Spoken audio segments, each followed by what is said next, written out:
సేవలాల్ సేన వ్యవస్థాపక అధ్యక్షుడు ముఖ్య సంఘంలోనే ఈ తెలంగాణ రాష్ట్ర ఉమ్మడి ఆంధ్రప్రదేశ్ రెండు రాష్ట్రాలను ఆయన చేసిన సేవ, ఆయన చేసిన త్యాగాలు మరవలేని. ఈ విషయం ఎందుకు చెబుతున్నాము?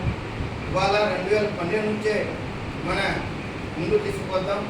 2012లో LFPS లంబాడి హక్కుల పోరాట సమితి రాష్ట్ర అధ్యక్షుడిగా సంజయ్ నాయక్ చేతిలో ఉంది రాష్ట్రం, ఉమ్మడి ఆంధ్రప్రదేశ్ రాష్ట్రం.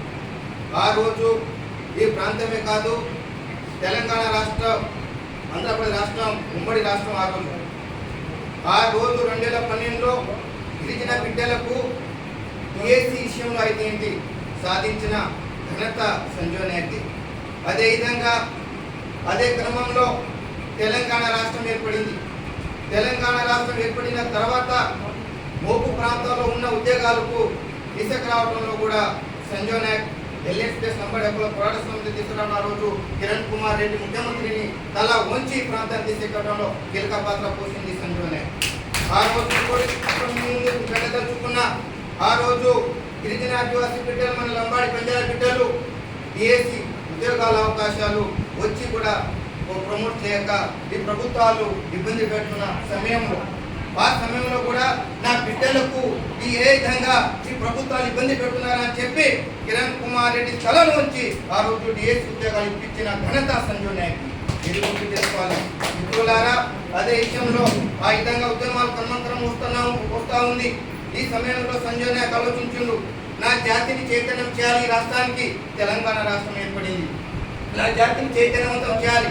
ఏం చేయాలి? నేను మా తండలో మా రాజ్యం నినాదం వస్తూ ఉంది. ఒక పక్క ఈ తండపై దీంట్లో కూడా ఒక విషయం మీరు గుర్తు పెట్టుకోవాలి. మా తండలో మా రాజ్యం అనే నినాదంతో మారో కిరణ ఏ రోజు బీజం పెట్టిందో ఆ రోజు పెళ్ళాయన LFPS తండ రావాలని చెప్పి పెళ్ళాయన గారు ఆ రోజు లంబాడి హక్కుల సమితి నినాదం వచ్చింది.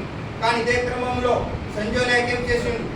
తండ పంచాయతీ రావాలంటే, నా జాతి బాగుపడాలంటే, నా జాతికి ఏం చేయాలనేది కాన్సెప్ట్ ఉంది. సంజయ్ నాయక్ ఏం చేసిండు? సేవలాల్ సేనాని తీసుకొస్తే నా జాతి చైతన్యవంతం అవుతుంది అని చెప్పేసి బాల్ బ్రహ్మచారి రామరావు మహారాజ్ చేతుల మీదగా సేవలాల్ సేన 2018 సెప్టెంబర్ 9వ తారీఖున ఇదే హైదరాబాద్, తెలంగాణ హైదరాబాద్లో నామకరణ చేశారు. రామరావు మహారాజ్ బాల్ బ్రహ్మచారి ఆయన చేతుల మీదగా సేవలాల్ సేన నామకరణ చేసి స్థాపించిన వ్యక్తి ముఖ్య సంజయ్ నాయక్. ఎందుకు స్థాపించాలి? సేవలాల్ సేన అనే నినాదం ఎందుకు తీసుకొచ్చిండు? సేవలాల్ ఈ జాతికి కులదేవుడు.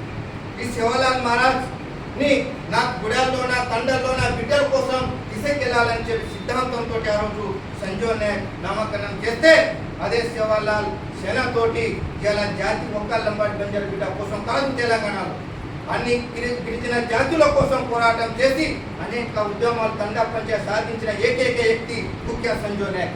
ఆ జాతుల్లో చెప్పలేదు, ఎవరు తల ఉంచాల్సిన అవసరం లేదు. దివ్యంగా సేవలాల్ సేన సాధించిందని చెప్పేసి గౌరవంగా కళ్ళ ఎగిరి చెప్పకూడదు, చెప్పాలి మీరు. ఎందుకంటే ఆ రోజు కేసీఆర్ ఒప్పుకున్నాడు. సంజయ్ నాయక్ దమ్ము, ఆయన ధైర్యం సాహసం చూసి తండా పంచాయతీ చెప్పుకుంటే మాత్రం నా పార్టీ మనుగడ ఉండదని చెప్పేసి ఆ రోజు కేసీఆర్ ఏ మాట ఇచ్చిండో అదే మాటతో తండా పంచాయతీ సాధించడం సేవలాల్ సేన నుంచి.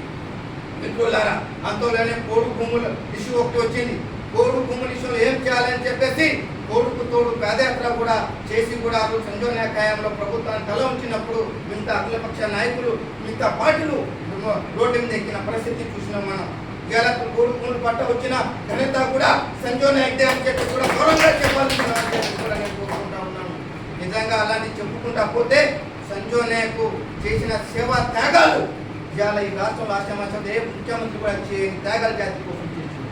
అలాంటి వ్యక్తి సంజయ్ నాయక్. మిత్రులారా, ఎందుకు చెప్తున్నానంటే ఏ ఆదివాసీ గిరిజన బిడ్డల కోసం రేయి పగులు త్యాగాలు చేసి వెనకలు చూసినా కాబట్టి నేను చెప్పదలుచుకుంటున్నాను. మిత్రులారా, అలాంటి విజయాలు ఎన్నో ఉన్నాయి. మన మిత్రులు చెప్పారు, టీచర్ బాలకృష్ణ సార్, అలాంటి విజయాలు ఏదైనా చెప్పుకుంటా పోతే ఈ రోజు కూడా సరిపోదు అని చెప్పేసి తెలియపరుస్తూ ఇలాంటి సేవలాలు స్థాపించిన ముఖ్య సంజయ్ నాయక్ని కూడా ఈ సేవలాల జనం నుంచి ఈ రాష్ట్రానికి ముఖ్యమంత్రి చేసేదాకా ఇట్లా పోకూడదని